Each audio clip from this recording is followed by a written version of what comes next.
ডিভোর্সের কয়েকদিন আগে আমার ননদ আমার রুমে এসে আমার পাশে বসে আমাকে বলল, তোমার স্বামী তোমাকে কী জন্য ডিভোর্স দিচ্ছে জানো? আমি খুব স্বাভাবিকভাবেই বললাম, হ্যাঁ জানি তো। বিয়ের 3 বছরেও আমি তাকে বাবা ডাক শোনাতে পারিনি। এটাই হয়তো মেইন কারণ, কিংবা আমি সংসার করার মতো মেয়ে না। আমার কোনো দোষ খুঁজে পেয়েছে, তাই হয়তো তোমার ভাই আমাকে আর রাখবে না।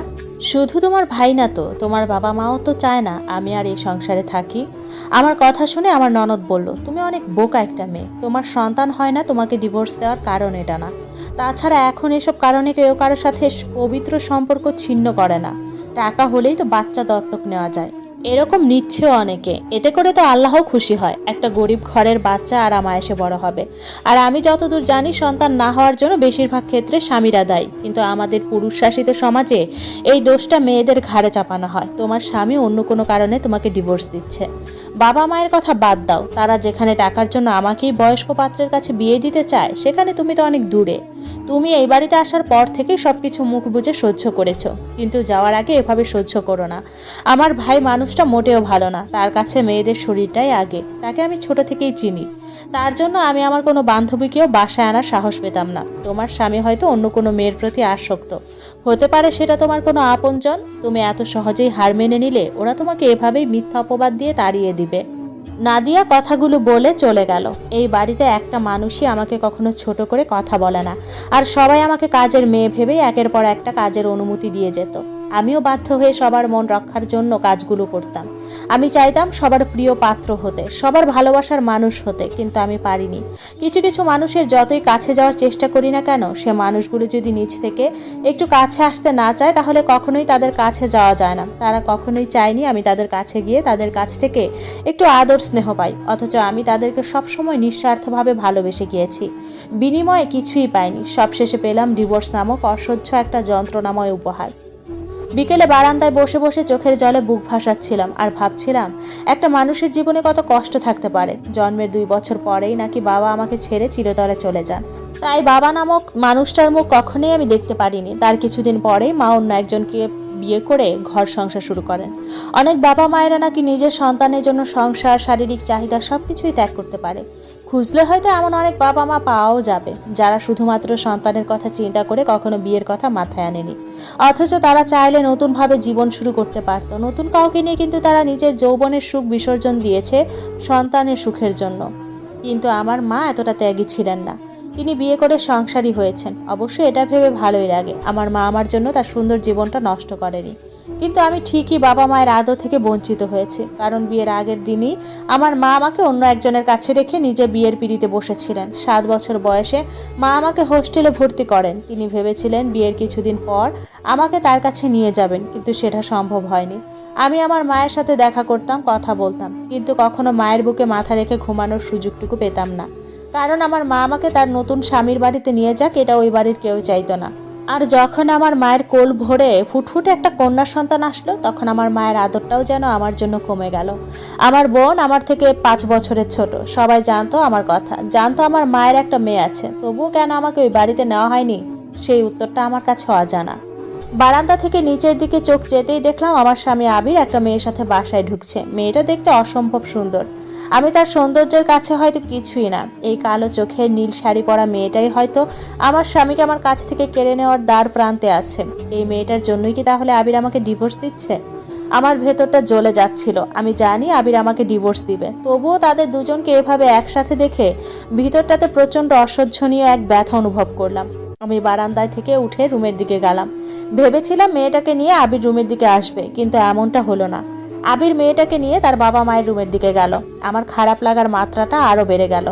বিছানায় শুয়ে কাঁদতে লাগলাম। ঠিক এমন সময় দরজার ওপাশ থেকে আমার শাশুড়ির কণ্ঠ শুনতে পেলাম। সেই স্পষ্ট গলায় বলল, বাসায় মেহমান আসছে, ওদের জন্য খাবারের ব্যবস্থা করো। তার আগে চা বিস্কুট কিছু দিয়ে এসো ওদের। কথাগুলো বলে 1 সেকেন্ডও দেরি করলো না। ঠিকমতো কাঁদার জন্য মনে হয় ভাগ্য লাগে, যেটা আমার নেই। মানুষ সবকিছু এত সহজভাবে কিভাবে নেয়, আমি কেন পারি না? কয়েকদিন পরেই আমাকে এই বাড়ি থেকে চলে যেতে হবে। আমিও মেনে নিয়েছি, তাছাড়া কোনো উপায়ও তো নেই। কারণ আমার অভিযোগ দেওয়ার মতো কোনো মানুষ নেই, কেউ নেই যে আমাকে একটু সাহায্য করতে পারে। অথচ আমার শাশুড়ি আমাকে এভাবে আদেশ দিয়ে গেল, মনে হলো আমি এখন এই বাড়ির বউ, ভবিষ্যতেও থাকবো, তাই কাজগুলো আমাকে করতেই হবে। আমি চা বিস্কুট নিয়ে যখন আবির আর মেয়েটার সামনে গেলাম, তখন নিজের প্রতি অনেক ঘৃণা হলো। নিজের স্বামীকে অন্য একটা মেয়ের কাছে স্বইচ্ছায় তুলে দিতে হচ্ছে বাধ্য হয়ে। এক পর্যায়ে আবির আমাকে রুম থেকে চলে আসতে বলল। আমি আর দেরি না করে চলে আসলাম, কারণ রুমটাতে আমারও দম বন্ধ হয়ে আসছিল। তাই মনে মনে আবিরকে ধন্যবাদ জানাই চলে আসতে বলার কারণে। যদিও সে অপমান করার জন্য এমনটা বলেছে, তবুও সে ভালো করেছে। 8টার সময় আবির মেয়েটাকে নিয়ে বেরিয়ে গেল। আমি বেলকনিতে দাঁড়িয়ে তাদের চলে যাওয়াটা দেখতে থাকলাম। বুঝতে বাকি রইল না তারা দুজন হোটেলে রাত কাটাতে যাচ্ছে। আমি মনের ভিতর এক আকাশ কষ্ট নিয়ে ঘুমিয়ে গেলাম, কারণ আজ আমার কাছে সবকিছু স্পষ্ট হয়ে গিয়েছে। এক সময় মনে হতো আর কেউ ভালো না বাসলেও আমার স্বামী আমাকে ভালোবাসে, কিন্তু আজ তো সবকিছু নিজের চোখেই দেখলাম। মধ্যরাতে কারো গালির শব্দে ঘুম ভেঙে যায়। কেউ খুব বিশ্রীভাবে দরজা ধাক্কাচ্ছে আর বলছে, আয় দরজা খোল, দরজা লাগিয়ে কি করস? তোর প্রেমিকের সাথে মজা করিস নাকি? আমি শব্দ পেয়েই দৌড়ে গিয়ে দরজা খুলে দিতেই দেখতে পাই আবির মাতাল অবস্থায় এসব বলছে। আমার তাকে ধরতে ঘৃণা হচ্ছিল, তবুও যখন তাকে ধরতে গেলাম তখন সে আমাকে ধাক্কা দিয়ে ফেলে দিল। তারপর বলল, আমাকে ধরেছিস কেন? তুই তো জানিস আমি রাতে আসবো, তারপরে কেন দরজা লাগিয়ে ঘুমিয়েছিস? গরম পানি কর, আমি গোসল করব। আমি না বলাতেই সে আমাকে থাপ্পড় মারলো। আমারও ইচ্ছে করছিল তার গালে থাপ্পড় মারি, কিন্তু সাহস হলো না, কারণ সে পুরুষ, আমি নারী, তার সাথে শক্তিতে পেরে উঠবো না। পরে নিজের অনিচ্ছা সত্ত্বেও বাধ্য হয়ে রাত 1টার সময় গরম পানি করে দেই। সেই পানিতে আমার স্বামী তার নোংরা দেহটা ধুয়ে ফেলে। কিছুদিন পরের কথা, রাত 10টা বাজে। আমি অনেক চেষ্টা করেছি সব কষ্ট সহ্য করে বেঁচে থাকার জন্য, কিন্তু পারিনি। আমার মনে হয়েছে আমার বেঁচে থাকার মেয়াদ ফুরিয়ে গিয়েছে, তাই মৃত্যুটাকে বেছে নেওয়াটাই আমার জন্য একমাত্র শান্তির পথ। মৃত্যুর আগে আবিরের মুখটা একবার দেখতে চেয়েছিলাম, কিন্তু সে বাসায় ফেরেনি। খুব কম সময়ের জন্য হলেও এই একজন মানুষই আমাকে ভালোবেসেছিল, তাই খারাপ হলেও শেষবারের মতো তাকে দেখার খুব ইচ্ছে ছিল, কিন্তু সেটা হলো না। সে হয়তো এই মেয়েটার সাথে মজা মাস্তিতে ব্যস্ত, তাই এখনো বাসায় আসেনি। আমি বাড়ি থেকে বের হয়ে রেল লাইনের পাশে গিয়ে দাঁড়িয়ে আছি, অপেক্ষায় আছি কখন ট্রেন আসবে। ট্রেন আসা মাত্রই নিজের মাথাটা এগিয়ে দিব চলন্ত ট্রেনের দিকে। নিমিষেই মুহূর্তের মধ্যে এই সুন্দর পৃথিবী থেকে একটা জলজান্ত আত্মার সমাপ্তি হবে। অনেকক্ষণ দাঁড়িয়ে থাকার পর হঠাৎ করে দেখতে পেলাম 2জন মেয়ে আর একটা ছেলে বস্তায় করে কি যেন একটা রেল লাইনে ফেলে যাচ্ছে। কিছুটা এগিয়ে গিয়ে বুঝতে পারলাম তারা একজন মানুষকে হাত পা বেঁধে রেল লাইনে ফেলে যাচ্ছে। আমার ভিতরটা শুকিয়ে গেল যখন দেখলাম এই 3জন মানুষকেই আমি চিনি। একজন আমার স্বামী আবির, অন্যজন সেই নীল শাড়ি পরা মেয়েটা, আর যাকে দেখে আমার আত্মাটা প্রতিনিয়ত কাঁপছিল, ভেতরটা ফুলে ফেপে উঠছিল, সে হলো আমার বোন তানিয়া। আমার মায়ের পেটের বোন হলেও সে আমার সৎ বোন। আমি তাদেরকে দেখে কিছুটা আড়ালে চলে গেলাম, যাতে করে তারা আমাকে দেখতে না পায়। ওরা 3জন যখন মানুষটাকে রেল লাইনের উপর শুয়ে রাখছিল, তখন আমার ভিতরটা কাঁপছিল। তাদের মধ্যে থেকে কেউ একজন বলল, ট্রেন আসার পর সবাই যাব। কণ্ঠ শুনে বুঝলাম এটা নাদিয়া। কথাবার্তা শুনে যা মনে হলো, এই মৃত্যুমুখী মানুষটার সাথে নাদিয়ার হয়তো কোনো কারণে শত্রুতা ছিল, তাই সে এমনটা করছে। তবে তার সাথে আবির আর ওই মেয়েটা কেন সঙ্গ দিচ্ছে আমার জানা নেই, এই মুহূর্তে জানার ইচ্ছেও হচ্ছে না। নাদিয়া থাকতে চাইলেও কিছুক্ষণ পর সবাই চলে গেল। ওরা চলে যাওয়ার পরপরই আমি দৌড়ে গেলাম মানুষটার কাছে। গিয়ে দেখলাম একটা 25-26 বয়সের ছেলেকে হাত পা বেঁধে ফেলে রাখা হয়েছে। অন্ধকার রাত হলেও মাঝে মাঝে কিসের যেন আলো এসে পড়ছে রেল লাইনের উপর। ক্ষণিকের আলোর সাহায্যে ছেলেটাকে দেখতে পাচ্ছি। দেখে বোঝা যায় ভালো ঘরের ছেলে। ছেলেটার সারা শরীর রক্তে রঞ্জিত, গায়ে দেওয়া টি শার্টটা রক্তে লাল হয়ে গিয়েছে। বুঝাই যাচ্ছে অনেকটা অত্যাচার সহ্য করতে হয়েছে তাকে। তাকে দেখে মনে হচ্ছে সে খুব বেশি সময় বাঁচতে পারবে না, যদি না তাকে তাড়াতাড়ি ভালো কোনো ট্রিটমেন্ট না দেওয়া হয়।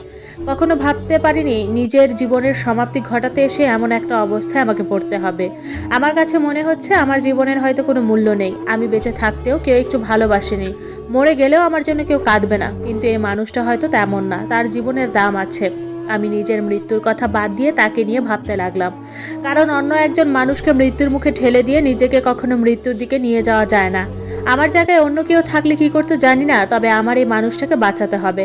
আমার ভিতরে যে রহস্যের জোয়ার বয়ে যাচ্ছে সেটা আমাকে জানতে হবে এর সাথে আবিরের কি সম্পর্ক, নাদিয়ার কে হয় ছেলেটা। এরকম আরো অনেক অজানা প্রশ্ন মস্তিষ্কের নিউরনে ঘুরপাক খাচ্ছে, যেগুলো আমাকে জানতে হবে। আমি ছেলেটার খুব কাছে গিয়ে যখন দেখলাম, তখন বুঝতে পারলাম ছেলেটা বেঁচে থাকার আশায় শ্বাস নিচ্ছে। ওরা ছেলেটাকে অনেক মেরেছে, তবে এত মারার পরেও কেন তারা তাকে একেবারে না মেরে এভাবে এখানে ফেলে রেখে গিয়েছে, সেটা আমার ভাবনা শক্তির বাইরে। হয়তো এর পেছনেও কোনো কারণ থাকতে পারে। আমার কাছে তেমন কোনো টাকা পয়সাও ছিল না যে তাকে নিয়ে কোনো হাসপাতালের দিকে যাব, তবে এই মুহূর্তে তার জন্য ভালো চিকিৎসা দরকার, না হলে খারাপ কিছু হওয়ার সম্ভাবনাই বেশি। আমি ছেলেটার কাছে গিয়ে তার হাত পায়ের বাঁধন খুলে দিলাম। তখনও ছেলেটা একটা ঘোরের মধ্যে। সে বুঝতে পারছে আমি তার হাত পায়ের বাঁধন খুলে দিচ্ছি, কিন্তু কোনো কিছু বলতে পারছে না। এতটা খারাপভাবে কেউ কাউকে মারতে পারে আমার জানা ছিল না। আমি তাকে ধরে রেল লাইন থেকে সরে নিচে যাওয়ার কিছু সময় পরেই বন্দুকের গুলি বেগে একটা ট্রেনে আমাদের পাশ কাটিয়ে চলে গেল। অথচ কিছুক্ষণ আগেও আমি জানতাম এই ট্রেনের নিচেই আমার জীবনের ইতি ঘটবে। কিন্তু তেমন কিছুই হয়নি। হয়তো সৃষ্টিকর্তা চাননি আমার এভাবে মৃত্যু হোক, তাই এখনো আমি পৃথিবীর বুকে বেঁচে আছি। অনেক কষ্টে ছেলেটাকে নিয়ে পাশের একটা বাড়িতে গেলাম আমি। রেল লাইনের পাশেই গ্রাম, তাই বাড়ি খুঁজে পেতে কোনো সমস্যা হলো না। কারণ এই মুহূর্তে হাসপাতালে যাওয়া সম্ভব না, এত রাতে কেউ জেগে নেই। কি বলে ডাক দিব সেটাও বুঝতে পারছিলাম না। সবশেষে যখন বললাম বাড়িতে কেউ আছেন, আমার একটু সাহায্য দরকার, আমার কথা শুনে 70 বছরের বয়স্ক একজন মানুষ দরজা খুলে দিল। আমার কাঁধে রক্তাক্ত ছেলেটাকে দেখে তিনি এগিয়ে আসলেন আর বললেন, কি হয়েছে, এত রাতে আপনারা কারা? আপনাদের তো ঠিক চিনলাম না। আমি লোকটাকে সব খুলে বললাম, তবে মনে হলো না সে আমার সব কথা বিশ্বাস করেছে। আমি যখন তাকে বললাম ওর চিকিৎসা করা দরকার, না হলে বাঁচবে না, আপনি সাহায্য না করলে সেটা সম্ভব না। কথাগুলো বলার পরেই দেখলাম আর একজন বয়স্ক মহিলা দরজার সামনে দাঁড়িয়ে আছে। বুঝলাম আমাদের কথা বলার আওয়াজ শুনেই সে সজাগ পেয়েছে। আমার সব কথা শোনার পরে তারা আমার সাথে থাকা ছেলেটাকে নিয়ে একটা রুমের মধ্যে নরম বিছানায় শুইয়ে দিল। তার কথা শুনে বুঝলাম সে কবিরাজ টাইপের কোনো কিছু হবে। তার কাছে কিছু ওষুধ ছিল, সে সেগুলো দিয়ে ছেলেটাকে সুস্থ করে তোলার চেষ্টা করলো। আমার সারা রাত নির্ঘুম কাটলো। ভোর রাতের দিকে একটু ঘুমানোর সুযোগ পেলাম, কিন্তু সেটাও বেশি সময়ের জন্য না। ঘুমানোর কিছু সময় পরেই বয়স্ক লোকটা বললেন ছেলেটাকে ভালো একজন ডাক্তারের কাছে নিয়ে যেতে হবে। তিনি যে ওষুধগুলো লিখে দিয়েছেন সেগুলো তাকে সুস্থ করার জন্য যথেষ্ট ছিল না। আমি তখন ঘুম থেকে উঠে বিছানায় বসলাম। তারপর বললাম, আমি তো এখানকার কোনো কিছু ভালোভাবে চিনি না, আপনি একজন ডাক্তারকে নিয়ে আসুন, টাকা পয়সা যা লাগে আমি দিব, এসব নিয়ে চিন্তা করবেন না, শুধু ছেলেটাকে সুস্থ করে তুলতে হবে। আমার কথা শুনে বয়স্ক মানুষটা কিছু বললেন না, আমার রুম থেকে চলে গেলেন। ঘুমটা হঠাৎ করে ভেঙে যাওয়ার কারণে আর ঘুম আসলো না, তাই একটু বাহিরে বের হলাম। ভাবলাম ওই ছেলেটার রুমে গিয়ে তাকে একবার দেখে আসি।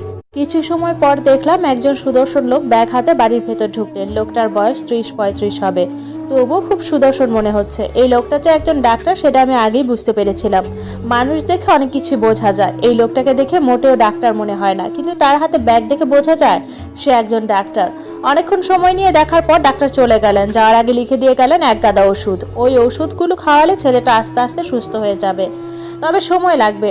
আমার গায়ে সোনার কিছু গহনা ছিল, যদিও খুব বেশি না, তবুও আমি যখন বয়স্ক লোকটাকে এসব দিতে চাইলাম তিনি তখন নিলেন না। তার যে টাকা পয়সার কোনো অভাব নেই সেটা তার রাজপ্রাসাদের মতো বাড়িটা দেখলেই বোঝা যায়, তাই হয়তো আমার এসবে তিনি আগ্রহ দেখালেন না। আমি বাসা থেকে চলে এসেছি প্রায় কয়েকদিন হয়েছে। আমি এতটাই হতভাগী যে আমি মরে গেলেও কারো কোনো কিছু যায় আসে না, তাই হয়তো কে একটু খোঁজ নেওয়ার প্রয়োজন মনে করেনি। আবির অন্তত একটাবার ফোন দিতে পারতো, কিন্তু সেটা সে দেয়নি। অথচ ডিভোর্সের পরেও দুজন দুজনের সাথে কত ভালো সম্পর্ক থাকে, এমন নজির কম নেই। কিন্তু আমার সাথে ভালো সম্পর্ক দূরের কথা, কেউ চায় না আমি বেঁচে থাকি। সবাই কেন এমন করে আমার সাথে? আমি তো কাউকে কখনো কষ্ট দেইনি, খারাপভাবেও দেখিনি। তবুও আমার কাছের মানুষগুলোই কখনো আমাকে বুঝতে পারল না। মা ছাড়া আমাকে এই দুনিয়ার একটা মানুষও বোঝেনি। সবাই শুধু অবহেলা আর কষ্ট দিয়ে গেছে। আস্তে আস্তে করে খুব ধীর গতিতে, কচ্ছপের চেয়েও ধীর গতিতে ছেলেটা সুস্থ হতে লাগলো। একদিন আমি তার রুমে তার পাশে বসেছিলাম। সে এখন সবকিছু দেখতে পারে, কথা বলতে পারে, তবে আমাকে দেখে সে একটি কথাও বলেনি। এমন করার কারণও আমার অজানা, তবে আমাকে তার পাশে দেখে যে খুশি হয়েছে সেটা আমি বুঝতে পারি। সেও হয়তো বুঝতে পেরেছে আমার কারণেই সে আজ বেঁচে আছে। ছেলেটার নামটা পর্যন্ত আমি জানি না, অথচ কত কি হয়ে গেল। ছেলেটার প্যান্টের পকেটে একটা ফোন ছিল। ছেলেটা তখন ঘুমিয়েছিল, তাই আমি আগ্রহের বশে ফোনটা হাতে নিয়ে দেখতে লাগলাম, জানতে চেষ্টা করলাম ছেলেটার সম্পর্কে।